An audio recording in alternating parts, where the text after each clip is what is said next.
few months ago, I was asked to do a modification for two Leatherman multi-tools. So I've swapped some parts and added some things that were kind of third party. And during the course of this experience, I realized a few things. Number one, I love to mod tools. And number two, if you don't have the right things, this can be an incredibly frustrating process. So I want to describe what I went through, and hopefully it'll help someone in the future not make the same mistakes. So this whole process started with me trying to find my modification tools, and for some reason, I can't locate them. I don't know where they are. Like specifically, there's a few screwdriver components that are super convenient, and I can't seem to find them. And yeah, that was a major frustration for me. So I'm gonna say that I'm going to probably make a video on tools specifically designed or ideal for modification that you probably need if you're gonna do this kind of stuff.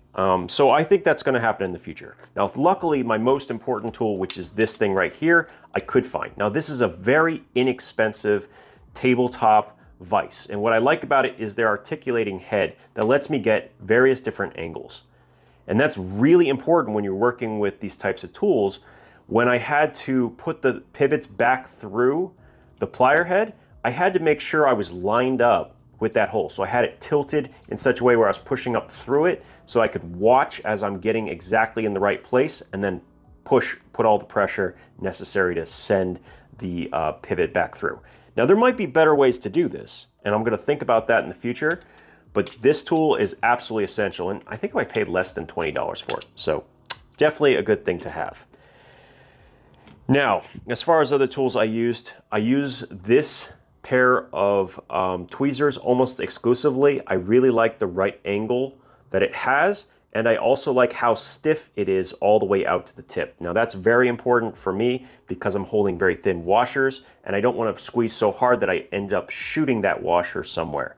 So I found that this works really well, and I think something like this will serve you if you end up doing this. The other thing we had to do is, because we had fitment issues, I needed to take out the diamond files and actually knock off the burr that was part of the pivot hole on the third-party reamer. So I ended up needing a set of files. This is a very cheap set of files. You pretty much can get away with this. I think it was $7, and that worked really well.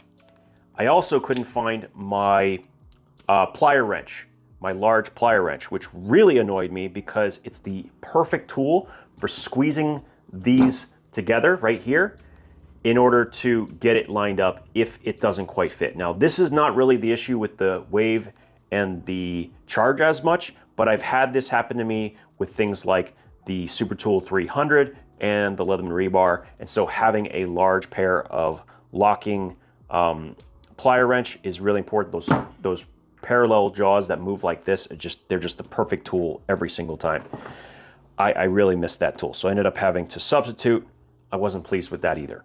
Okay, with all of those said and done, let me get to the actual modification, and we'll talk about what I did.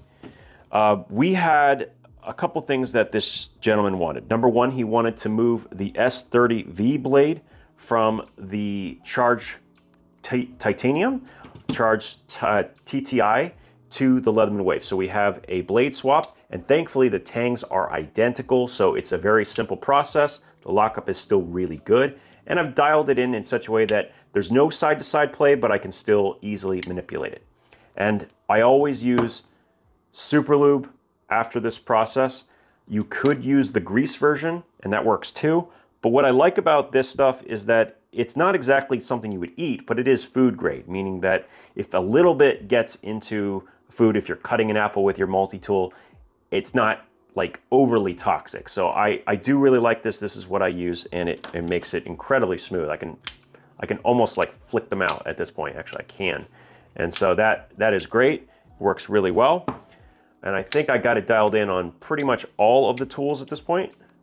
Yep, I got it right in on the straight blade here on the TTi. So I just swapped over the Wave blade. No up and down play, no side to side play. All good. So all of that worked out pretty good. I was pretty smooth. It is a process that I'm not going to try to explain without pictures, but it went through relatively easy. The issue is always when you put the pivot back through, getting it lined up with the frame so that it goes through the hole and then to the other side. It's especially difficult with ones that have separate handle scales like the Charge Plus and the Charge TTi. It's way easier on the Leatherman Wave, like way easier to modify the Wave than it is any of the other ones. And same thing with the Surge, much easier to modify the Surge. So we have the S30V blade. That's the only real swap that happened here. And then on the inside, we have removed both of the two scissors and we have added a third-party reamer awl. Now, initially I was a little worried because it was a bit thicker than I expected, but even then I actually had excess space and I needed to add 2 additional spacers in this slot right here. You can see it's a little bit wider in order to accommodate it because I had this all the way tightened down and it was still too loose. Now it's just about perfect. I can't shake it out, but it is definitely easy enough to open. So that's about right where I want it. Nothing changed outside of that. And the same thing I did on the inside of the Charge TTi. So we have the flathead, we have the precision driver, and we have the reamer awl in this as well. Both of these reamer awls, I'm not sure where he got them, maybe AliExpress, who knows, but they both had fitment issues that required me to kind of adjust the inside of the pivot so that it would fit smoother. Otherwise, it grabbed onto that pivot a little hard and you could feel it rotate every single time. It just didn't have a good feel to it.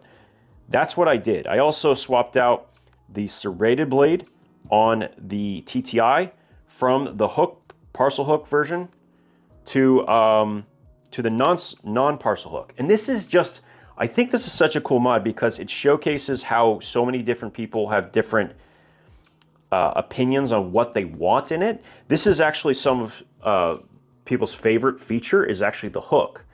And this is not something that this gentleman wanted. So I think it's cool that you see so many different viewpoints, so many different ways to build a tool. That's why I'm hoping that at some point Leatherman gets on the bandwagon of the modular tool platform. And it doesn't have to all be modular. That's the beautiful thing.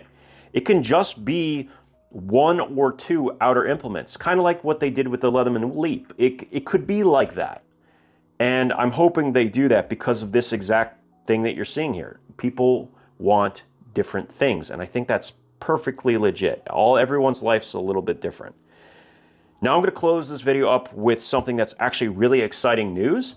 If you have a multi-tool with those proprietary screws, there are wrenches for it. Now, in the past, I had to direct to a separate website, but you can now find these USA-made wrenches, which are made here, on Amazon, and I will put a link to them down below. He also added wrenches for use for adjusting the MP600, and I think maybe the MP400. I don't know if it works for both, but definitely new wrenches for Gerber as well. So really cool. I'll put a link to both, and I'm going to be adding all of my tools that I use to a shopping list, and we'll talk about it at a later time. But I definitely wanted to let you guys know that you can now buy these on Amazon, which will be very quick, as well as ones for Gerber multi-tools as well. So if you like to modify multi-tools or you've been thinking about it, you need the right tools, and here you go. And these are actually pretty reasonable. You get a pair for under 20 bucks, and they work very well. Yeah, not much more to say. Just a quick video talking about this modification that I did. I'm curious though, do you guys want to see more modification videos? And I will start putting some real time into this. I have dozens, that's not an exaggeration, of multi-tools in pieces right now. And I would like to maybe have fewer pieces and more completed projects. But I have to devote a lot of time to it. So if it's something that you guys really want me to do, I'll start kind of slotting some time every month into making a modification or 2. I think it would be really fun. Let me know what you think down in the comments. Thank you for your time, and we'll talk again soon.